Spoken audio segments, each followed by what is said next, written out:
Почитувани, слушаме дека СДСМ се во Велес. Додека се тамо да им објаснат на граѓаните на Велес како успеа додека беа на власт најголемата фабрика за порцелан на Балканот да ја внесат во тешки милионски долгови, да ја разграбаат и да остават над 4000 семејства без минимална екзистенција.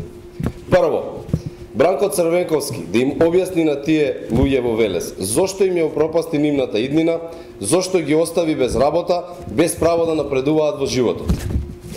Второ, Бранко Црвенковски во Велес да отиде пред зградите на Порцеланка и да им објасни како и зашто тие згради се во собственост на комерцијална банка на Хари Костов.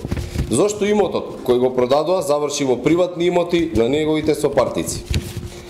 Трето, и најважно, Бранко Црвенковски, додека е во Велес, да им се извини на сите работници кои беа тепани од полицијата додека тој беше премиер, само затоа што штрајкуваа и си ги бараа своите плати. Во време на Бранко Црвенковски, градот Велес, од најразвиен индустријски центар во Република Македонија, го направи најсиромашен град во Македонија. Вработените во Порцеланка Велес и граѓаните од Велес и Република Македонија не забораваа. И благодарам.